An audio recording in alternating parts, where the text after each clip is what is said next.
Chip here with the XRP Minute. I am back, and I'm here to tell you about an exciting new show that's launching on the chain. What's it called? It's called Deep Dive, and it features the digital nomad investor and the HODL review.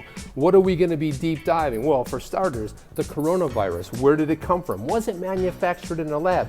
Did it escape? Where exactly were its origins? Also, we're going to deep dive some really interesting stuff in crypto, some conspiracies, if you will. We're going to take a deep dive and take a look even further.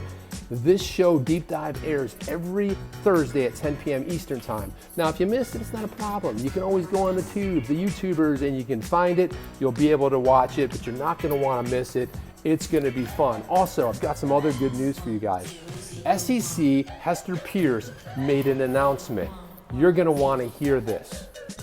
Let's take a look at this tweet that Masari put out. SEC Commissioner proposes a 3-year safe harbor for projects that sell tokens to build decentralized network. Now, they authored a very nice opinion on this.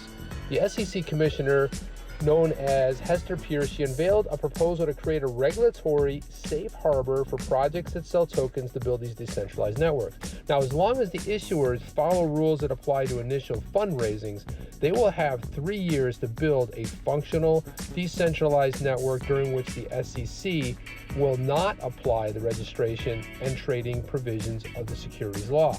Why does this matter? Well, if it's adopted by the majority of the SEC's commissioners, the proposal will provide some of the clearest regulatory guidance to token sales to date.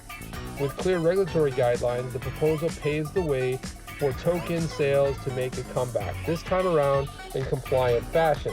This is fantastic. Now, we just saw the Solo coin brought to us by Sologenic, backed by Coinfield, and we also saw Elixir coin as well. Now, none of these could be sold in the US, Canada, and some other places, only because of these problems in the past that we've suffered with these token sales.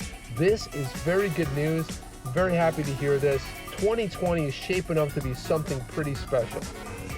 That's my take. What's yours? Let me know on the tweet, or let me know down below. What are you thinking? Where are you connecting? What's up with this whole SEC thing? Chip out!